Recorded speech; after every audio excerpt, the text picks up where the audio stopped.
Equation है हमारे class 12 का रिलेशन एंड फंक्शंस का।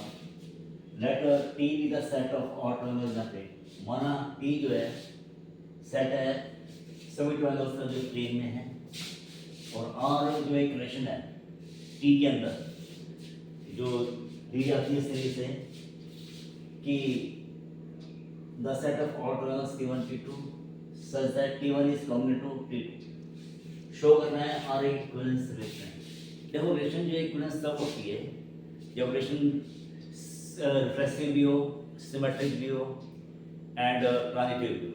कोई भी रिलेशन जो तीनों हो, रिफ्लेक्सिव हो, सिमेट्रिक हो, ट्रांजिटिव हो, that relation is said to be equivalence relation.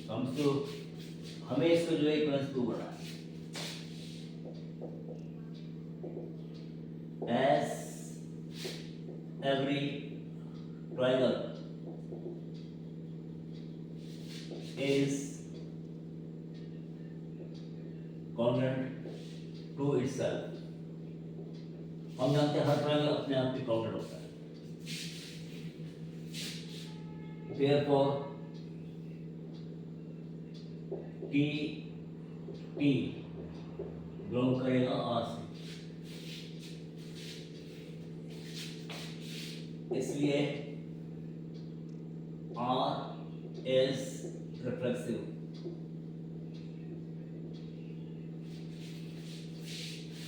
कोई भी रिलेशन, कोई भी जो अपने आप से बिलोंग करता है, जिससे अपने आप से रिलेटेड होता है इस रिलेशन में, तो उस रिलेशन बोलते हैं रिफ्लेक्सिव।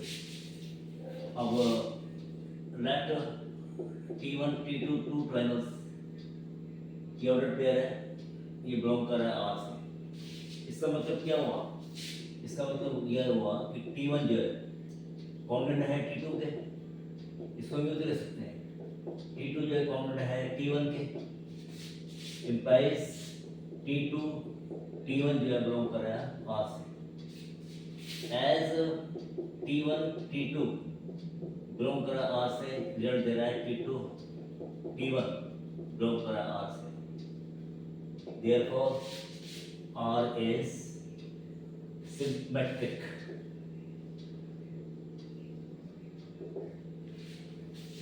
अब let T1 T2 and T2 T3, ठीक है, ये बिलोंग कर रहे हैं R से। तो रिजल्ट हमें क्या मिला कि T1 जो कॉन्ग्रुएंट है T2 के एंड T2 जो कॉन्ग्रुएंट है T3 के। तो दिस इंप्लाइज T1 कॉन्ग्रुएंट है T3 के। एज T1 T2 बिलोंग कर रहा है R से एंड T2 T3 बिलोंग कर रहा है R से, तो रिजल्ट आ रहा है कि T1 T3 बिलोंग कर रहा है R से। तो hence therefore R is transitive, transitive, as R is reflexive, symmetric and transitive, therefore R is an equivalence relation। अभी पढ़ा है कि कोई रिलेशन जब सब कुछ हो, कोई भी रिलेशन जब सब कुछ हो, रिफ्लेक्सिव भी हो, सिमेट्रिक भी हो, ट्रांजिटिव भी हो, तो that reflection is said, that relation is said to be equivalence relation. तो हमने प्रूव किया है। देखिए हमने सबसे पहले लिया था, हमने बताया था हर ट्रायंगल जो है कॉन्ग्रुएंट है अपने आप के, तो फिर तो टी बिलोंग करेगा, उसका खुद से रिलेशन शो होगा ना इसके अंदर, तो इसलिए आज जो है वो रिफ्लेक्सिव कहलाएगा, तो आज ये रिफ्लेक्सिव रिलेशन कहलाएगा। अब हमारा T1 T2 बिलोंग कर रहा है R से, तो इसका मतलब क्या हुआ?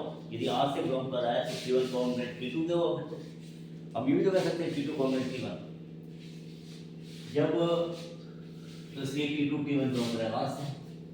तो रिजल्ट क्या होगा? जैसे T1 T2 बिलोंग कर रहा था R से, और हमने दिखा दिया कि T2 T1 बिलोंग कर रहा है R से, यानी ऑर्डर चेंज करने के बाद भी ये रिलेशन जो है बनी रही है।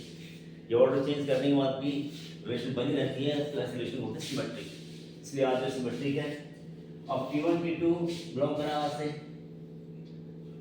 माना और T2 T3 बिलोंग करा R से, तो इसका मतलब ये हुआ कि T1 कोऑर्डिनेट T2 है और T2 कोऑर्डिनेट T3 है। जब T1 coordinate T1 T2 belong कर रहा है R से और T2 T3 भी बिलोंग कर रहा है R से, तो फिर तो T1 T3 बिलोंग करेगा R से, तो ये एक रिलेशन जो है वो ट्रांजिटिव होगी, क्योंकि ये रिलेशन तीनों ही है, रिफ्लेक्सिव भी है, सिमेट्रिक भी है और ट्रांजिटिव भी है।